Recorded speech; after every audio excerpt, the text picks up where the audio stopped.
Hi, greetings everybody out there in YouTube land. Today I am up here in central Pennsylvania, I guess you could say it is, up here in the little town of Ashland. And I'm at another YouTube meetup here, and we're going to be taking a tour of the Pioneer Coal Mine. It's a mine that's up here. They take you inside, show you how the coal mine is ran and operations and stuff.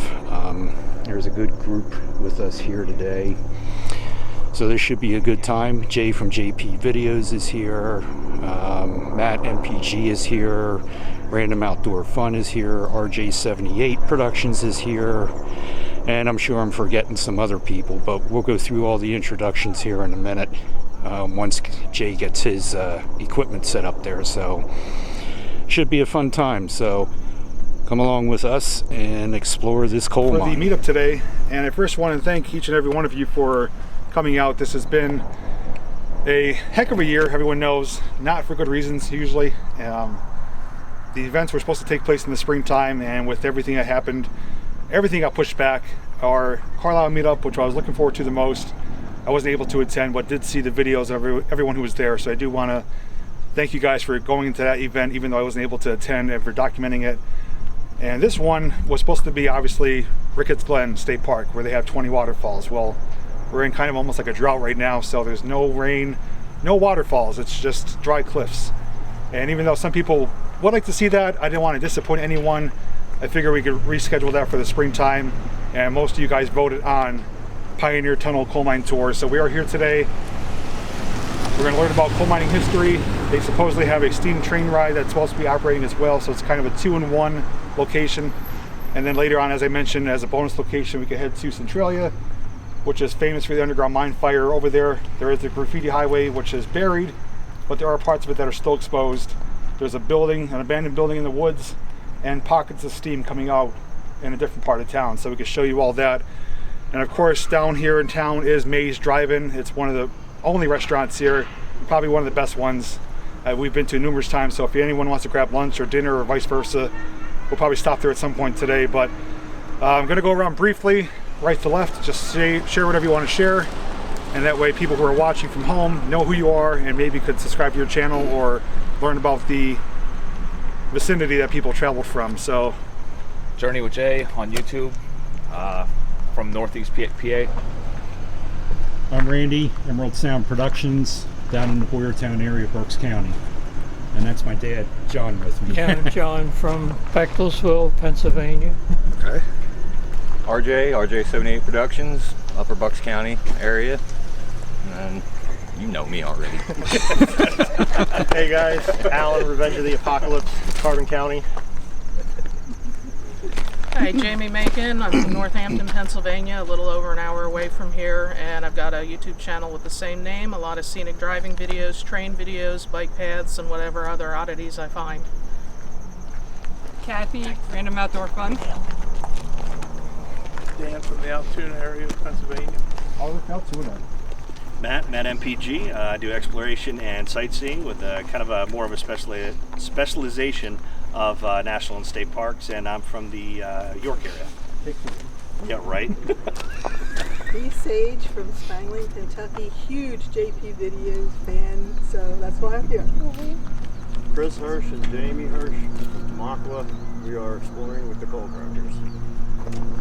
Steve, Out and About Science with Mr. G, and I'm here with my daughter Olivia today. All right, so big special thanks to everyone here. Fantastic turnout for today's event. I'm excited for this event because I love coal mining, and this is one of the few places you can go to legally where you won't get in trouble for going underground in the coal mine. So I encourage you to check out their channels. I will try to provide links down below for everyone if they do have links available. You can see their perspective on today's events. And as you saw, people came from Altoona and all the way from Kentucky, which is amazing. So if you guys are ready, we're going to get our tickets and go underground in the Pioneer Tunnel Coal Mine Tour. We're inside to get our tickets here, and they have a little gift shop, which is quite nice. Some little artifacts, merchandise, shirts, and other things related to the coal mine region here at Ashland, Pennsylvania, and specifically Pioneer Tunnel Coal Mine. There's some drill bits hanging from the ceiling, which is pretty neat. and they're operating the steam train ride and the coal mine tour. So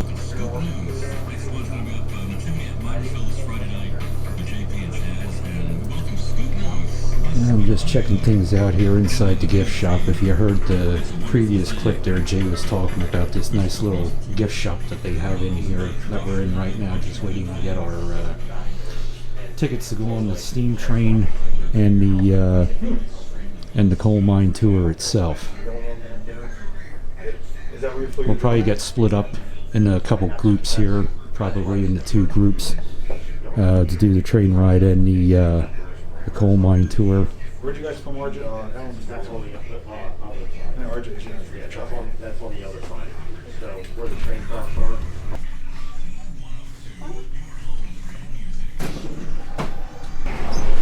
Alright, so we got our tickets for the coal mine tour and the steam train ride, and we got a couple minutes yet before we have to board to do the mine tour. So I'm going to walk down here and check out this little gem that's down here, which we'll be riding on in a little bit. Pretty fun to get some different vantage points, both from outside and also riding on the open air train tracks.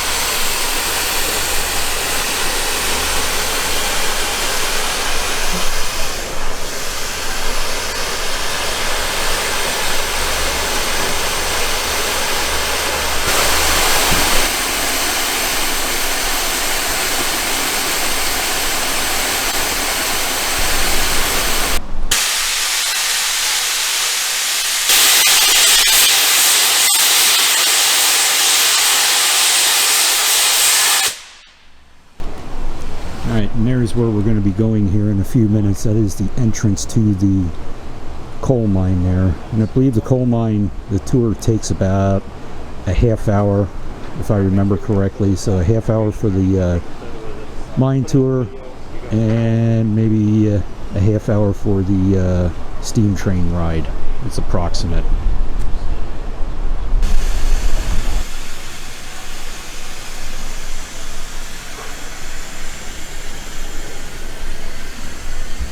This is just an information board they have here on the town just over the hill from here. And of course, anybody that's from Pennsylvania knows what I'm talking about. The famous Centralia mine fire.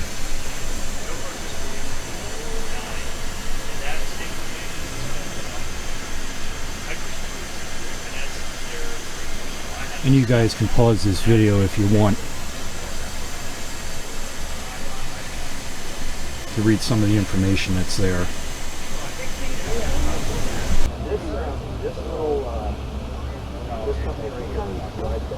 Soon, 11:15.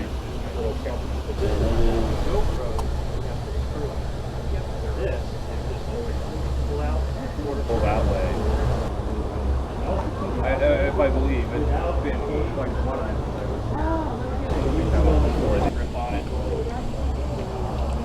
But it does have some weight. It is. It's good shoulder.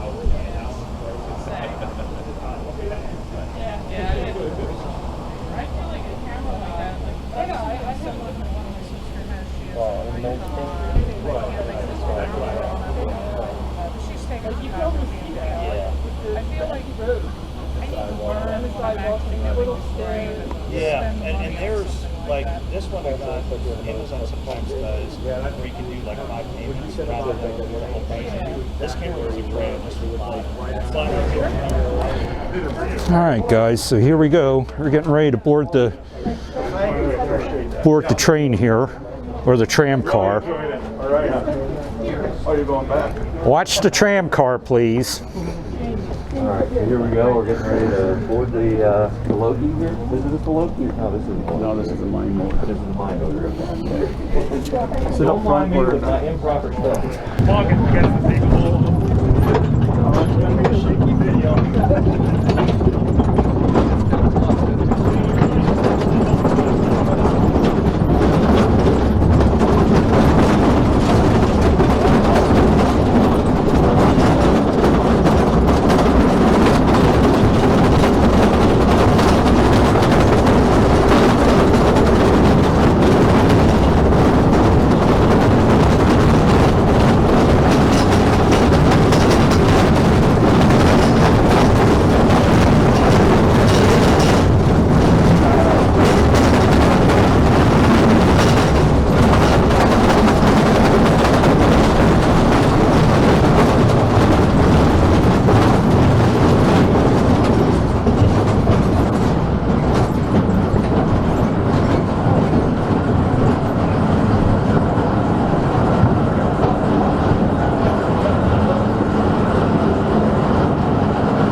gets it when he doesn't wear it. Cool.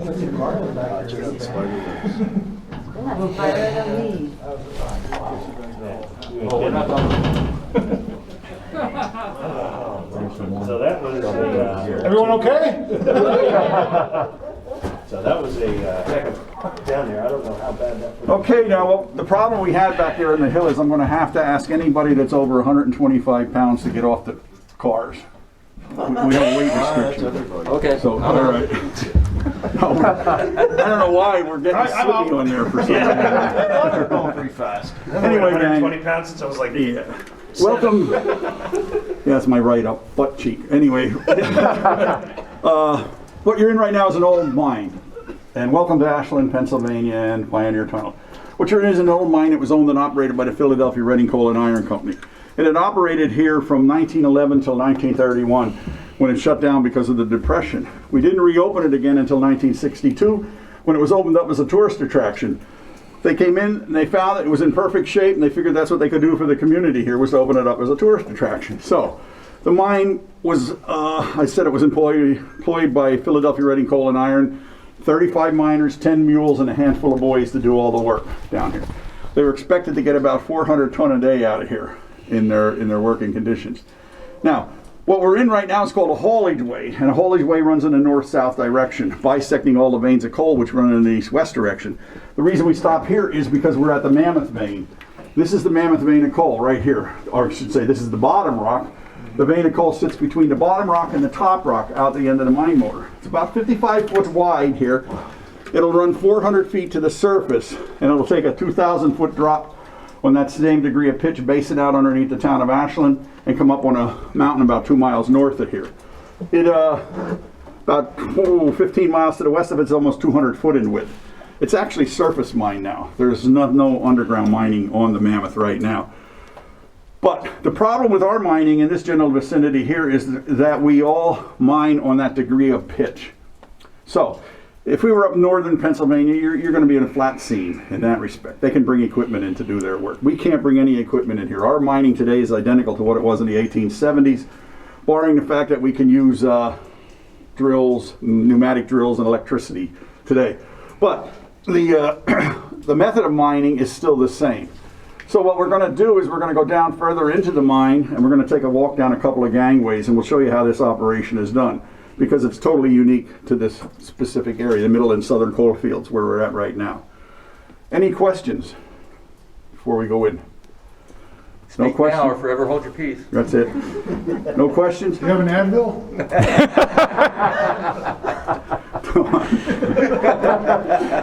Okay, let's get out of here. There's one in every crowd. We're the entertaining group. Yes.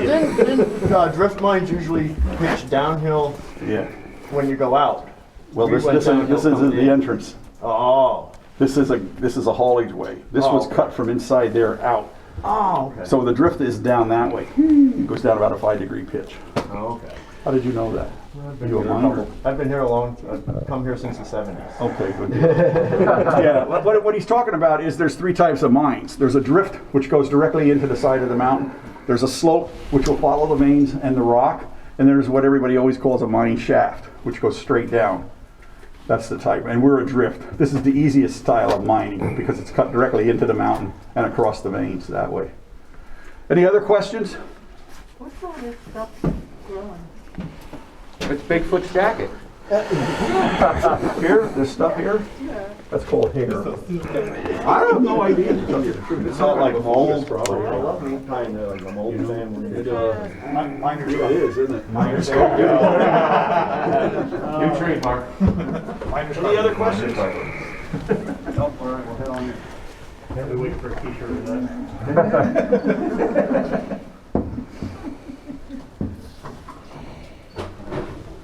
Let's go. You good back there? Ding ding.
Alright, so we're going to make our way back through the one shaft here, or vein. Learn some more about this mine. Come on down here a little bit further. Boss is coming. Nap time's over. Okay, folks, what we're in right now is called a gangway. As I said, a gangway will run in an east-west direction, following all the veins of coal, which run in an east-west direction. This is called a 7-foot. Now, this is nothing like the Mammoth vein to work with. This is the top rock here, and here's the bottom rock. Sitting neatly in between there is the vein of coal, which is going to run at a 60-degree pitch, where it's going to go 400 feet to the surface, follow that same degree of pitch down 2,000 feet, basing out under the town. Same thing. The only way you get anthracite coal out between top rock and bottom rock is you have to blast it out. You can't dig it out, shovel it out, or pick it out. And the way the miners did this in the old days was they drill, well, we still do it the same way today, but you drill a series of holes into the vein of coal, which we call shots. Okay, they grow in about 5 foot. Now these old lads use what I'm holding my hand here on is called a gilker, or an auger drill. They drill 70% of this mine by hand in here, by using this type of a drill. How? I have no idea. Because today you use pneumatic drills and everything else, and it's extremely difficult doing that. But anyway, what they would do is they would drill their series of shots into the vein of coal, and they would put in there in the old days what they called a squib charge. A squib charge would charge about that long, about that thick around, filled with black powder and fused. They would insert the squibs inside those shot holes, take a tamping rod and tamp them on in, take some mud off the floor, pack it in there. Fuses are hanging out. They would light their fuses. They would cut the fuses first from long to short, depending on how many shots they have, and they'd light them long or short. Now you have 1 minute to get out of here, go over in the Haulied Way and sit and wait for your shots to fire off. All shots fire off perfectly, smoke clears, dust clears, all of that. Then you can go in and we come back in here and we do what we call dressing down. You take a bar and you pull all the loose coal still hanging on the top rock in that respect there. Now, this is just to show you how you drill the shot holes. The actual mining is done up here. So if you come around this way and take a look up above your head up here, you'll see where we do all the mining. In that respect. As you can see, it's not very big, that vein of coal.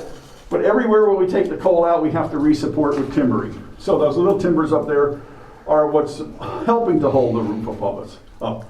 The boards running laterally across there, they're called batter boards. That's where you put your feet on while you're working your way up here. And what you're going to do is, this is about 10 foot wide here. You're going to work this up about 50 more feet up, and then we're going to widen it out to a 60-foot section we call a box, which you'll see down in the other gangway down here pretty well. It's a good view of it. These are legs coming down here. We call them legs. What they do is they're holding up the roof. Now, if I told you we were up in Scranton or in the bituminous fields of western Pennsylvania, all the veins lie flat. And what we would be in right now, where our roof would be a foot above our heads. So we would be down like this working. But because we're in this different angles of the roof here, we have a good advantage for a nice gangway of being like 8 foot tall because of that section. These devices here sitting in the roof are called roof bolts. What they are is like a lag bolt, sort of. There's one right here on top of this timber right here. You can see it sitting on. It drills in about 5 foot. The machine drills it in. When it does it, when it tightens it down, it pulls that roof together real tight to give you really good stability. It doesn't take the place of timbering. You can't take any place of timbering where you take the coal out. You have to re-timber. But the roof bolts do a pretty good job for stability. The rock in this mine is sandstone and conglomerate, so it's a good layered rock in that respect.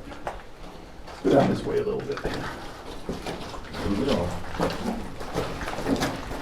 We go by this ladder right here and take a look at it. This is an old gangway. I say from back to the shop there. Cut into there. We've opened up our land, our light bulb burned out up there. So. And oh wow, that's an old man way to go up into the working area in there. So you guys with your camera light, you'll be able to see it much better than my headlamp.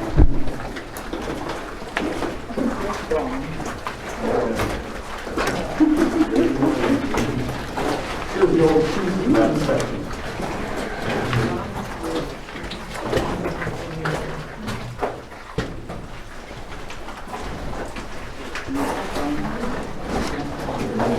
When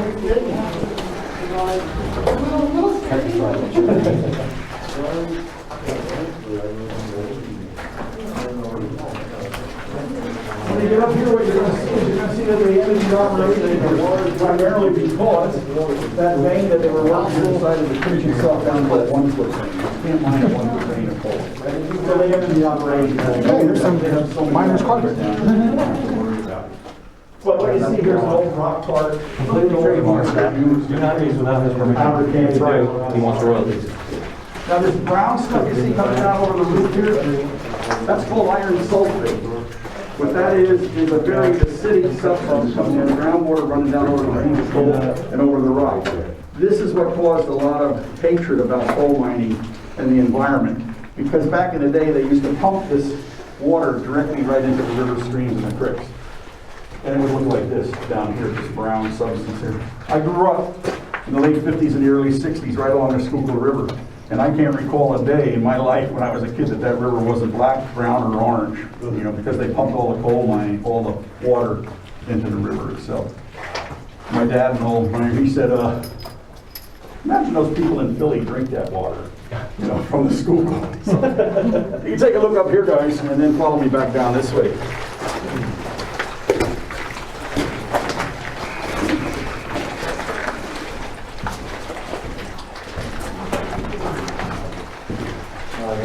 Fire quitter out there. See, there's some of the tools back in there. There's one of these drills that he was just describing. You got a saw right there. A car full of coal. And then this is what he was describing with the color of the water.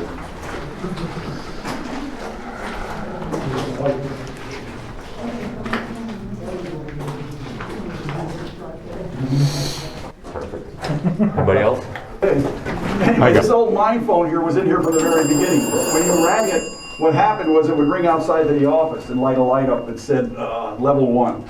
And then you could call out, you could ask for more timber, more lagging, more tools, more drills, whatever you needed in the course of the day. And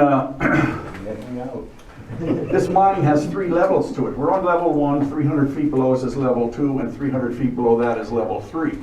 So it would light up as level 1 in that way. This is one of my favorites, the mine rat.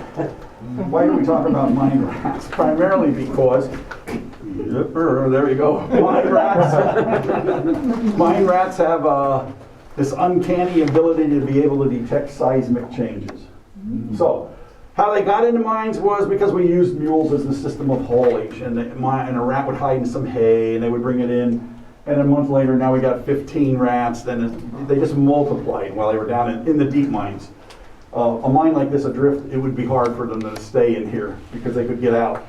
But in the drifts or in the slopes and the shaft mines, these guys were the miners' friends because they could detect that thing. So if we're all standing here and around the corner of the gangway comes a whole herd of rats and they're heading that way. Follow them. Don't hesitate. Say, where are they going? You know. They're going out. I write a lot about the coal mining industry and stuff, but I was totally intrigued by these guys. So I put down, do you ever see that newspapers.com? It's an app that you can get on, and it'll take you way back to 1700s on any newspapers. So I go back there and I put in there mine rat. Wow, I got all these really good hits. Whole bunches of stories of how they saved miners because of roof collapses and stuff like this, and the miners praised them. But the one story I did find, which was really funny, and to me it was really cool, worthwhile of everything. In 1888, they had a rat-killing contest between 2 collieries. What they did was they shut down during the 4th of July, and they sent one boy down one mine, and another boy down the other mine. And they wanted to see how many rats they could kill in a 24-hour period. So the guy who won, this is God's truth, his name was Ratty McQuaid. Ratty killed 1 ton of rat in a 24-hour period. Who he beat was a kid they called Blinky McIntyre. He beat him by 200 pounds. So I don't know what Ratty got for a prize or anything like that, but it was a big, heavily betting thing between the 2 collieries as to who was going to win that mine killing event. And Ratty, he killed him with this. This is called a sprag. He beat him to death with a sprag. down there in the mine. So Ratty's my new hero in life. The rat killing kiddo. I don't remember what Did call they it. use them, that sounds gross, but did they used to eat mines like, or eat rats like squirrels Who's that? back in the 1800s No. and stuff? No, they didn't do that. No, I heard a rumor they did. I have my one uncle was when he was still alive. He worked in the 1920s in a mine. He told me they had rats as big as cats in some of the holes.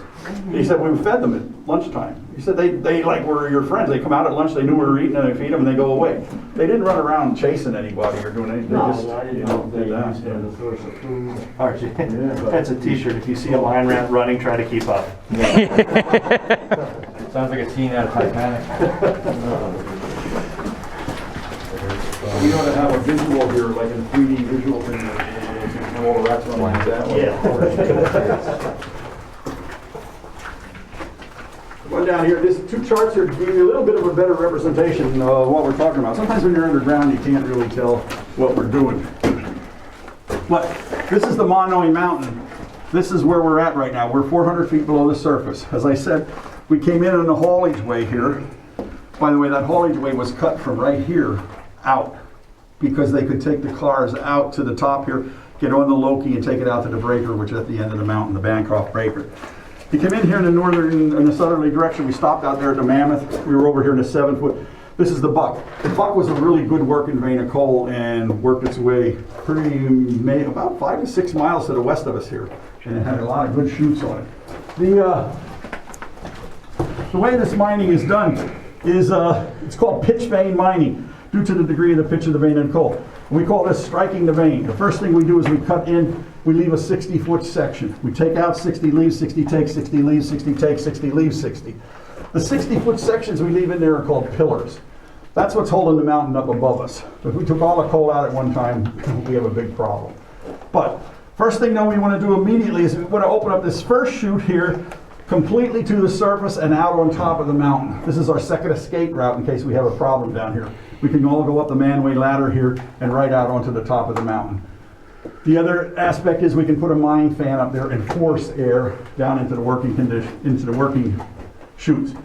These brown sections here you see cut through here, through the pillars and the chutes, these are called headings, or we call them monkey headings, primarily because they're very small. You can only crawl around them on your hands and knees. They're principally there for ventilation, to get good air into each working section. Now the way it's done is this. We start out there, like I showed you out there on the 7 foot, you work out, point up to about 50 foot. That's this section right here.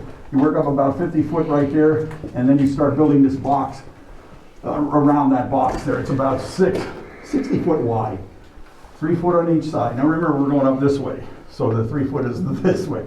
And the lagging is on here to create the box. So what we do is we climb up in there, you get into the chute. They set their shots across here. They like their shots in the old days. They climbed out of the box and they went down, set in the monkey heading, waiting for the shots to fire off. Shots fired off, you can come back up in here and get in here. Primarily, on a 60-degree pitch, you don't have anything to stand on.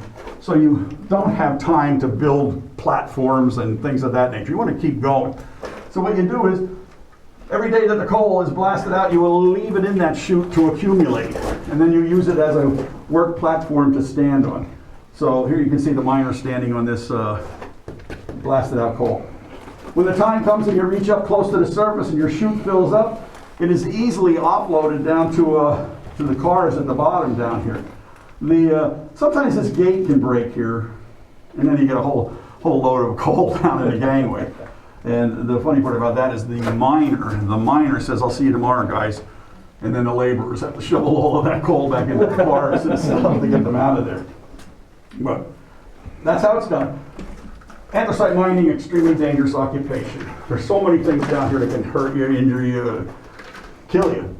One of the big problems we have is we have gassy mines in this general area here. So every time you drill into a vein of anthracite, you can open up a pocket of methane gas. Methane in its natural state is completely harmless. But mix it with 1.5% oxygen, now you have one of the most explosive gases in the world. And it's lighter than air, so it's going to hang high to the roof of the mine. You can't smell it, feel it, or taste it in that respect. So how do you detect this gas? Well, back in the day, the miners well, today we still utilize them as a miner's safety lamp.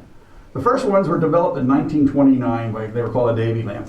But to get out without getting all technical about them, they have a gauze screen around them and a little pan at the bottom with a little flame in there. What happens is the heat from the flame will change the temperature on the inside of that gauze to the temperature on the outside of that gauze. So if you put it up high to look for methane, it'll allow the gas to get there, but it won't explode it. It will just burn it off, and you'll get a big cap on top of your flame there. We call this fire damp, the methane. The other gas we have to contend with is black damp, which is extremely dangerous in old abandoned mines and any places where you can go. Black damp is CO2. What happens is it's from people breathing, animals breathing, using explosives, areas of low ventilation.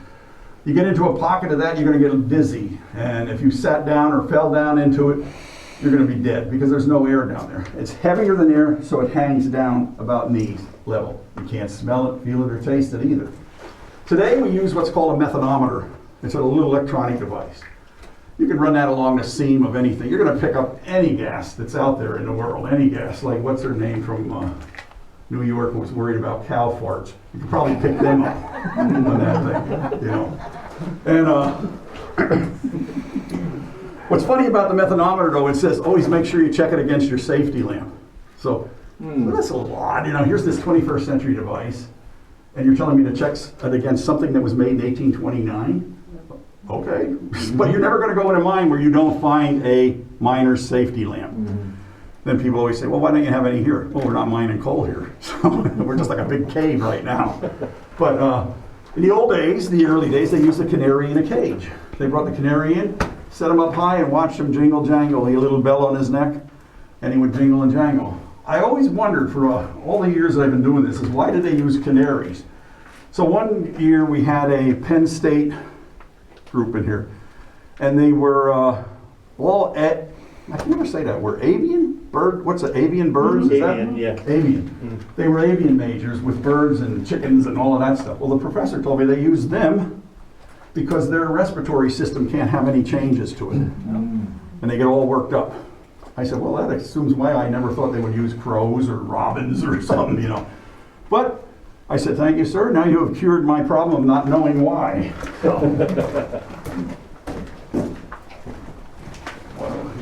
I have a suggestion to help with the gas problem. Don't let them out and eat Taco Bell anymore.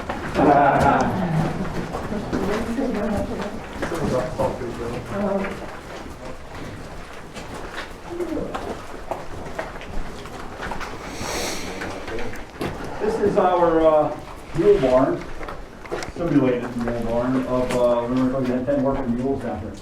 I can't speak more highly enough than the monument. They should have a monument for these guys and girls because they work just as hard as any miners did and such. And they suffered just as much. The mule, extremely, extremely intelligent creature. Very, very strong. You know, a little cantankerous, as the saying goes, you know, stubborn as a mule. But what I love about them is when I talk to the old miners who worked with these guys and girls was that they were vindictive. If you hurt them in any manner, shape, or form, the miners said they had a memory like an elephant. And they would watch for you and wait for you to come down a gangway. That old Molly here would lean up against you and press you up against the wall, or she'd stand on your foot, or she'd bite you. But if she really hated your guts, she would give you what the miners called both barrels. Both barrels is a full kick to the rear. So, get kicked by a 900-pound animal wearing steel shoes. You're going to remember that. Because these guys and girls, they can kick like 12 feet in the air. They're extremely good at that. They were taken care of by a bunch of young lads they called driver boys. It was their job to teach them how to work down here because you didn't use a bit, bridle, or reins. The boys walked beside the mule or rode on the bumper of the car and gave the mule commands such as waha, which meant turn left, and yee, which meant turn right. Remember when I told you about firing off shots, how the old guys used the squib charges with the fuses. Today we use dynamite. Dynamite is much easier to work with because it's fired electrically with blasting caps and such. Same situation though, you put them inside the shot hole, you tamp them on in there, and you run the wires back out to a handheld detonator. Now you can walk around, you don't have to run out right away because you can walk out here and you can yell out 3 times. Fire in the hole, fire in the hole, fire in the hole. And this is exactly what it'll sound like when you shoot shots off down here. So it's not as loud as you would think it is, primarily because those shots are driven way inside the coal. You want the coal to break internally. You don't want it to be blown out. And the only thing we can't simulate here is all the dirt, dust, and smoke that comes flying out of here at the time. But if you guys want to come up here and get a shot in there, well, I'll shoot it off again for you if you want. Sure. Yeah, that'd be cool.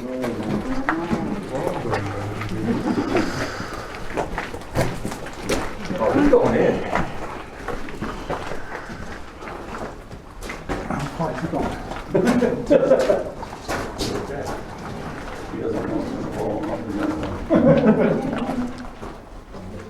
You ready? Bye, coal cracker. It was nice knowing you.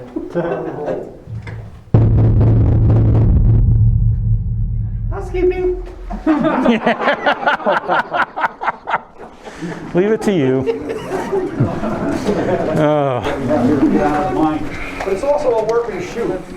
And when you see the light that's lit up there, that's only 1/3 of the way up. We have to go to the left a little bit more and go another 2/3 on up. Wow. But this is like a working chute here on this vein, because you would have to, 2 lads would be working here. Every day you'd have to drag all your tools, timbers, and shovels and picks all the way up there with you to do all the work you need to do. Over here, I want to climb that. Yeah. Over here is an empty box that you can see all the way at the top up there where my lamp shines. That's where the coal is being held now. You would open up that box up there down to this area here, down in here. This is basin down here just to hold about 2 tons. Wow. That's my rat. There he is. Wow.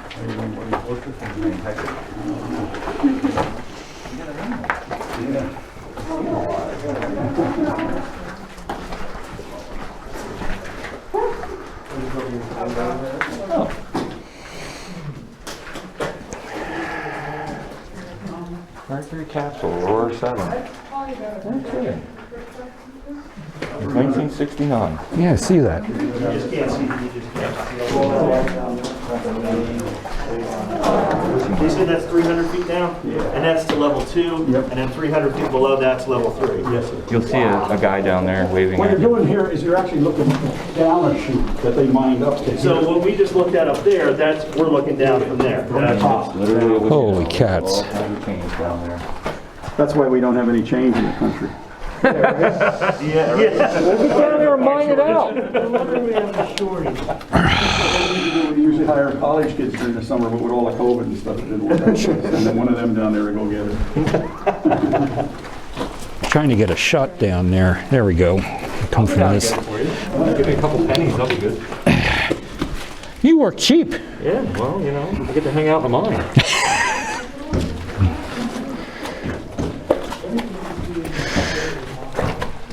I had a kid here a couple of weeks ago and said to me, I didn't know you had Keith Richards working there. This guy's a kid. I don't just want like Jack Sparrow. Guy's better looking than Keith Richards. He looks like he's dead now. Guy's a kid in there, dude. Come on up here, guy. Well, I think everybody knows the Stones anymore.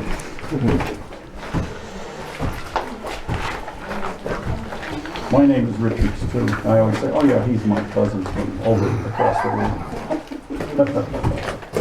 Richards in this area here is like a Smith, you know, we're all over the place. Okay, so since I'm the only one in this group that's been here before, this, in my opinion, is the best part of the tour. Okay. Okay, when you want to get paid, what happens next is you have to get your driver boy gets an empty cart, brings the empty car in here and places it beneath the base of the chute. One mine car weighs 2 ton unloaded. Fully loaded, they're well over 4.5 ton. Now, one mine mule on a level grade like this can easily pull 3 fully loaded cars. So, the problem with these cars is they don't have any brakes. So at any type of an incline or a decline in the track, the worst thing you can have happen to you is have that car pull a mule over backwards or run up on his hind legs, because it would, you injure a mule for Philadelphia Reading coal, you're fired. You're not going to have another job in the pits. So the driver boy had a kid about 11 years of age and ran alongside of him. He carried one of these sprags what they're called sprags, in his arms. He would insert the sprag in the open spoke portion of the wheel, and as the wheel rotated, he could, it acts not like a brake so much, but it'll drag the wheel down a little bit and it'll slow the car down and save them. Trouble is, many of these kids tripped, fell, had their arms and legs cut off, or were crushed beneath the weight of the cars and died. Now, when the time comes to load the car, what happens is the miner sends his assistant, and his call is butty. So if you're ever from the coal region, you've heard that term 1,000 times. Hey, butt, oh, butt. Butt-tea, not butt, like your butt. But he sends his butty up into the top of the chute. He opens up a couple traps up there, drives it down to the battery here, where the miner's going to sit on the end of the battery here and drop his legs on the inside of the car. Now, if you guys turn your lights on, I'll show you what a working coal mine looks like, if you can still film that.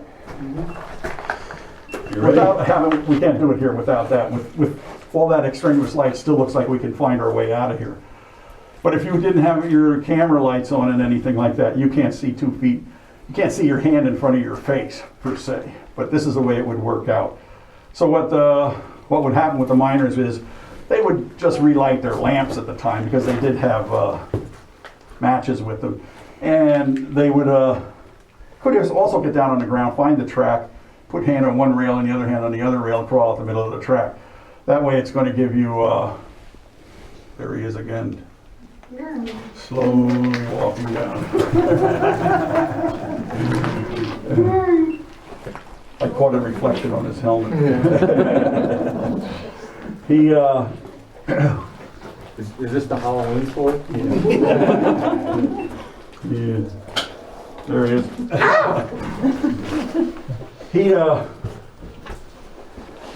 He's our gas checker. Who's the Taco Bell guy? Yeah, I said that. Oh, yeah. So Anyway, you're the one that eats all the Taco Bell. My Bloody Valentine 3. Yeah. Any questions? How young is the youngest person on record that mined?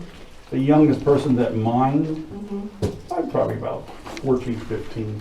Inside the mine. Outside the mine, they were 6, 7, 8 years old. Inside, you had to be a little bit older to come inside. Like the driver boys, or the door boys, they were a little bit older. To be a miner, though, you had to have papers. And this is an interesting thing.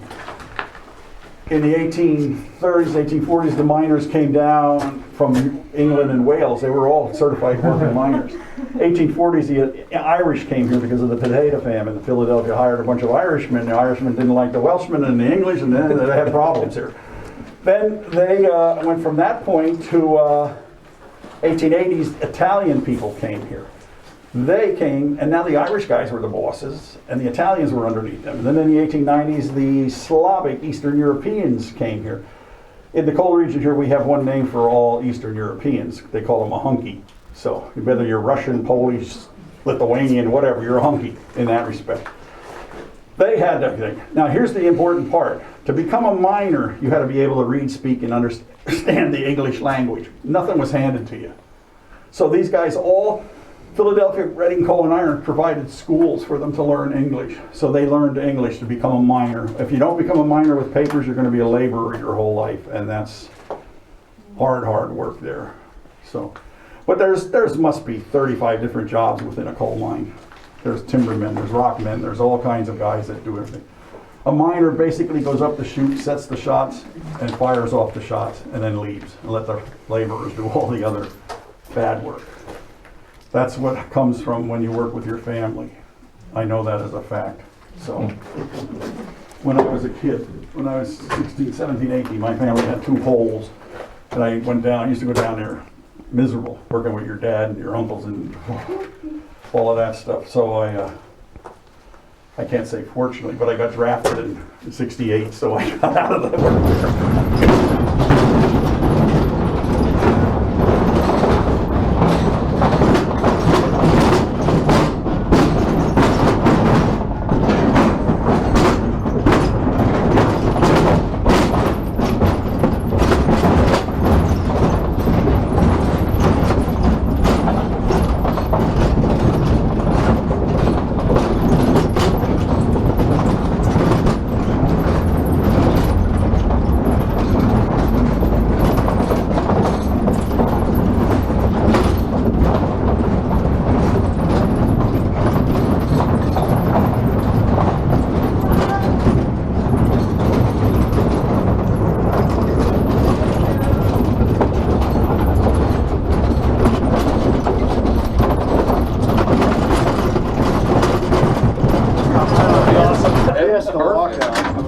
And our friend made it back out. All right, so hopefully that video turned out there. We were inside the coal mine there. With lighting seemed to be pretty good and everything, but hopefully you got a better understanding of how mining was done back in the day. So that was the first part of our trip here. Second part is going to be taking a ride on that thing down there.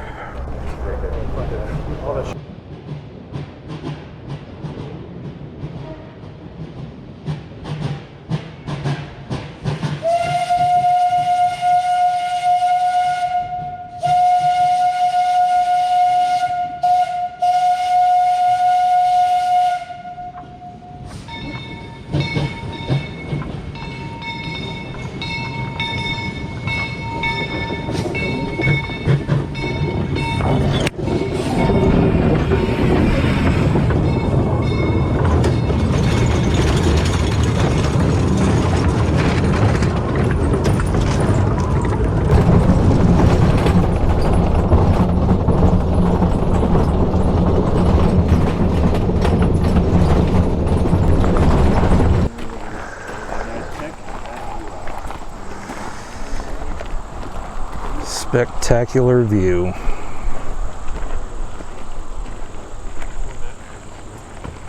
Guys, you come down this way, be able to hear me a lot better.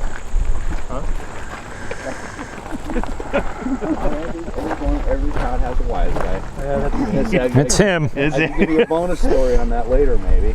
Okay. I like bonus stories. Normally give. Depends on how much time we have.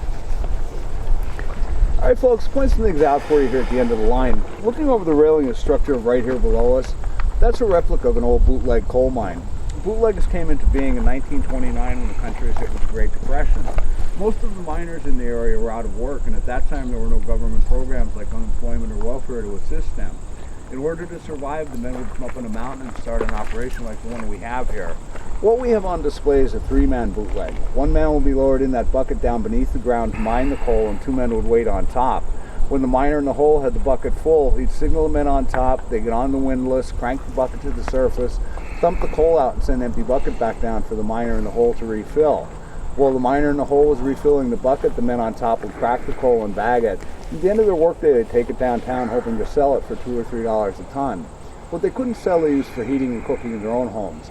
They called it bootlegging because what the men were doing in the mountains of the county was illegal. They're actually stealing the coal that belonged to the coal companies that owned the land. Naturally, the coal companies were upset about that. So the coal companies would send the coal and iron police, their own police force, out to scour the mountains of the county looking for these operations. When the coal and iron cops found a bootleg mine, they get the miner up out of the ground, they throw dynamite down to blast the hole shut, and the men were then taken downtown where they went before the JP, and they were fined for stealing the coal. Because it was the Depression, the guys never had money to pay their fines, so they were then taken to our county jail in Pottsville. There were so many of these operations going on at that time in our history that our jail got really overcrowded, and the warden would have no choice but to release the miners the next morning after they had served just one night in jail. The guys would come home, reload their supplies, get back up on the mountain, and start all over again.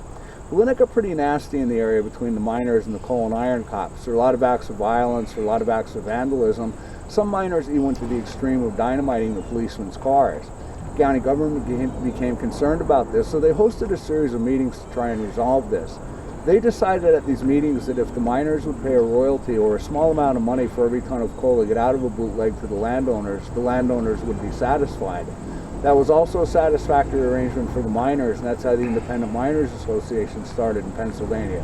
But even though they legalized bootlegging, it was still very dangerous work, especially for the man working underground. When he was down there working, the only light that he had to work with was a small open flame lamp on his helmet called a carbide lamp. It threw an open flame about 2 or 3 inches in length. Besides the constant fear of cave-ins, the miners had to worry about two very deadly gases. The first the miners called black damp, which is heavy air or air without oxygen. If a miner walked into black damp, the lamp on his helmet went out, and that gave him a warning to get out of there and get out of there quickly before he was overcome. The second gas that he had to worry about was methane. If he'd hit a pocket of methane with the open flame lamp on his helmet, it was one big explosion. A lot of men were maimed or lost their lives in operations like that. The bootlegging and what you saw in the Pioneer Tunnel, what's known as deep mining, behind you there's an entirely different type of mining operation. That's what's known as open pit or strip mining. Some people also call that surface mining. It's the Mammoth vein that was stripped out of that pit, the largest vein of coal in the anthracite fields. To give you an idea how much coal was out there at one time, if you look up to the left just below the tree line, you'll see a wall of rock. That's the bottom rock.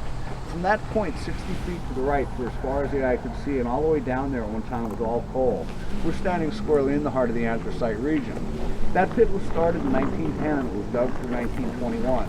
When they started, they went on top of the mountain that used to be there, drilled a series of holes, loaded the holes with dynamite, and blasted all the rock and other material above the coal loose. That's called the overburden. They pushed the overburden off to the side to expose the Mammoth, and once the seam was exposed, they pulled coal cars up there, and those cars were loaded by old-time steam shovels that ran on rails in that pit. When those cars were full, they were rolled to the end of our line. At one time, there was another rail line connected to the rail line that's still here today. The second rail line started at the bottom rock, ran down through this area where we're standing, and then it continued on down the mountain behind me. That's what's known as a plain. At the top of the plain, there was a steam-driven engine house, and at the bottom of the plain, way down in the valley in the town of Ashland, was our breaker. The breaker is a plant designed to clean size to prepare the coal. Well, they'd attach several loaded coal cars onto a cable, lower them down the mountain behind me by steam and rail power, dump the coal on the top of the breaker, process it, and then ship it out on the Reading Railroad. The coal from our mine was also prepared downtown. In the mine, the mules would pull a load of coal cars out. When they had about 15 or 20 cars sitting outside, they'd attach them onto a locomotive and back them out the same way that we rode here today. Switch those cars onto the plane and lower them down so the coal from the mine could be run through the breaker as well. Now, when I talk about the breaker process, I don't want you thinking that it was something totally automated like most things are today. Back then, it was about 10% automation, 90% manual labor. They'd lower the cars down the mountain behind me and dump the coal to the very top of the breaker building. The first thing that would happen is it'd be run through a series of rollers, big steel drums with spikes on them that would crack the coal down to the size they needed for the orders. Once the raw product cleared the rollers, it was funneled into a series of chutes that ran down through the length of the breaker building. Perched along those chutes at various intervals were 10 to 12-year-old boys called breaker boys. It was their job to separate the rock, the dirt, and the coal. What the boys would do, they'd block the flow of coal in the chute with their feet, reach in there, pick out the rock and other debris, throw it off to the side into the waste box. Once they thought they had it clean enough, they'd lift their feet, let the coal slide down to the next boy in line. He'd do the same thing. Theory being, by the time it got to the very bottom of the breaker, there'd be nothing but raw coal coming out of the chutes and into the coal cars. Like I said, back then that was a job for a 10 to 12-year-old boy locally. Then they worked a 10-hour workday 6 days a week, and for that the boys were paid 90 cents a day. All right, back to our mine's history. The Pioneer closed in 1931 at the height of the Depression. The company ran out of money and they left all their equipment inside the mine and blasted the entrance to the mine shut. They intended to reopen, but they never did. When they decided to open this for tours in the 60s, guys went in the mine, they found equipment in there, so they brought it out and rebuilt it. And those cars that you rode out in today were actual coal cars that worked this mine through 1931. Now the engine that pushed us here, it's 93 years old this year, the Henry Clay. She was built back in 1927 by the Vulcan Iron Works up in Wilkes-Barre. Went to work on a job similar to this in the Delano and Hazleton areas for 28 years. When that job was completed, the engine was abandoned. And we've been running it for 58 years now. It's fueled by anthracite, the hard coal. Fully loaded with coal and water, that engine weighs 30 tons. It was actually working a coal operation to pull its own weight of 30 tons plus 80 tons of coal. And it's the only Vulcan narrow gauge still operating in the world under anthracite steam today. Now, a little backstory in the Pioneer, how we went from being a working mine to a touring mine.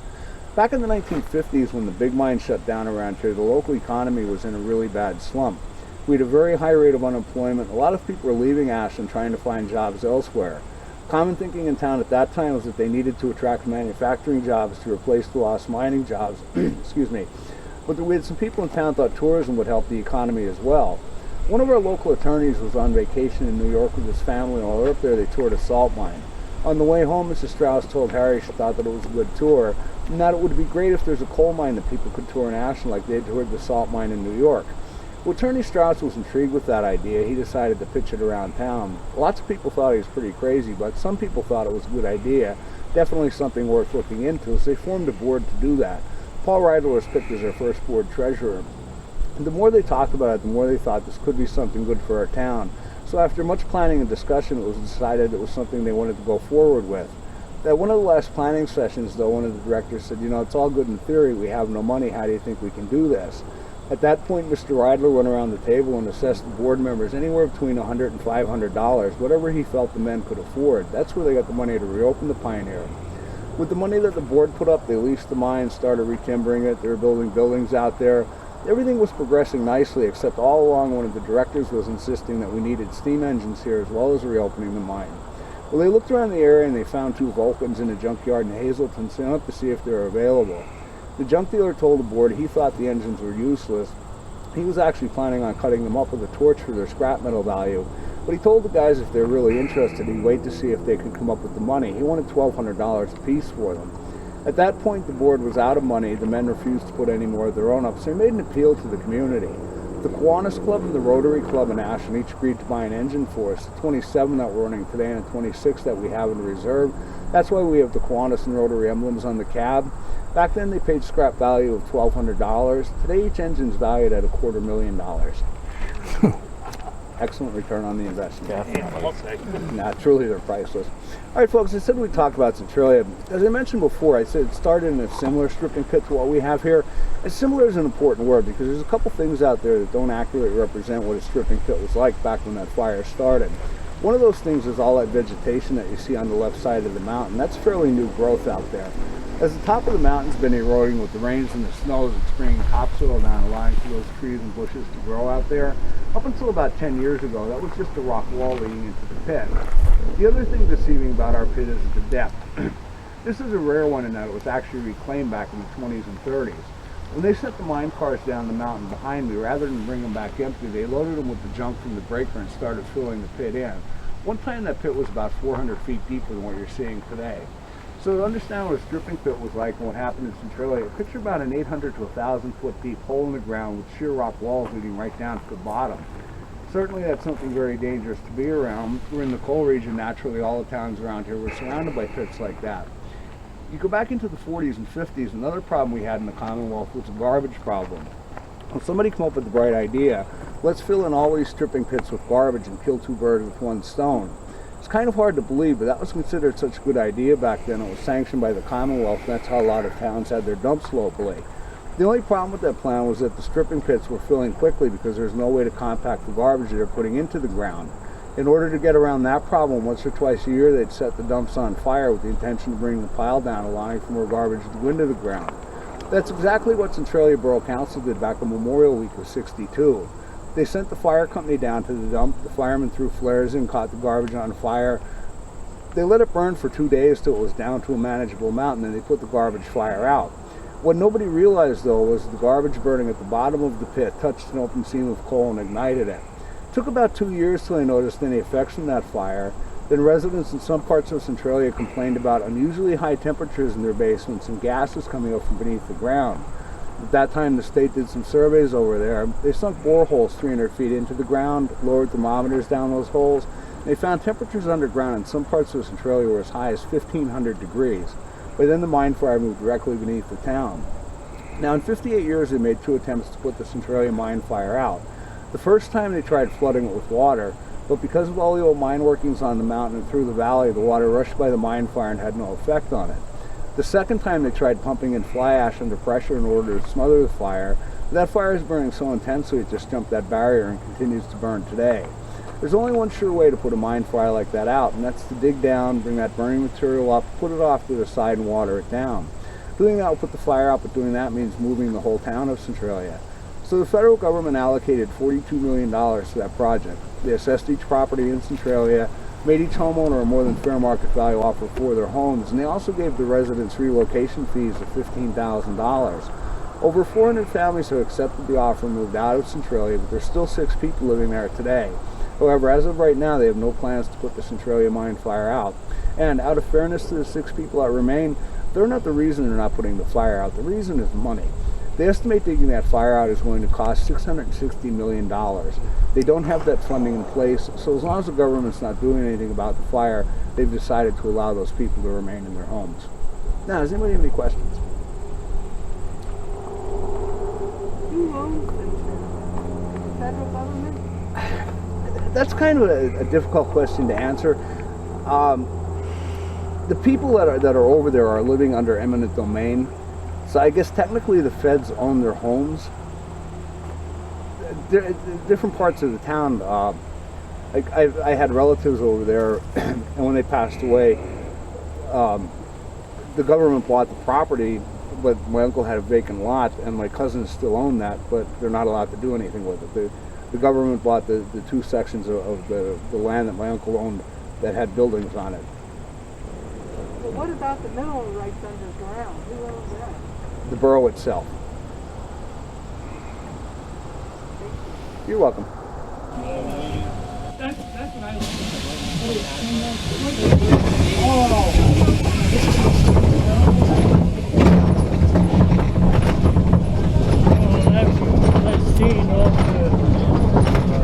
Yep.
Alright, we're going to do the outro here with the whole gang here and stuff, so anybody wants to photobomb me, you know, or do whatever, they can here. And this is definitely not social distance. You gonna edit this? Are you recording? Hey, who's that guy in the blue? Oh, that's me. Yeah, who is that guy in that blue? Anyway. I'll do mine up on the hill.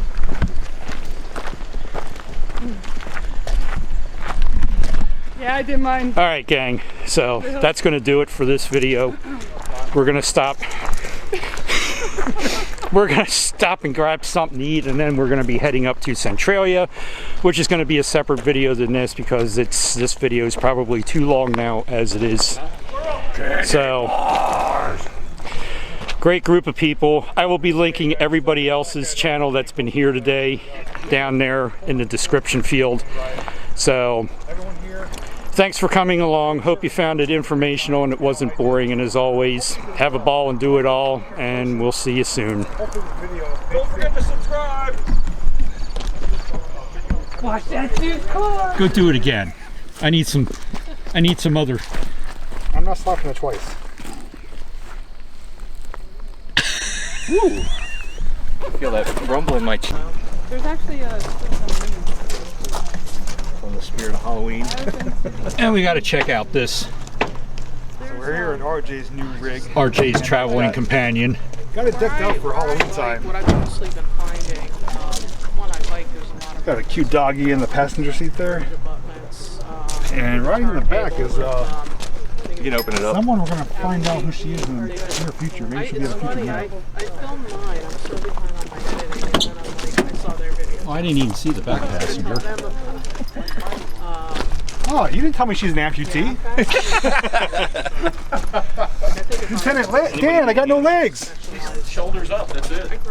Oh, she got arms too. Like me, like the whole back on my like all the road that was there, it was all leveled out. Oh, wow. Because when I went to go out the Not too bad. Well, he fits. Yeah, the one time I went there, no road trips back there. Yeah. I wasn't sure what it was, like if that's what it was. Got plenty of headroom though. There, but it looked like How he has it decked out. maybe it was like for people fill in spots with like after they knock down a building. Any thoughts? Little tight. At least you got company. I heard she doesn't say too much. Yeah. Wow.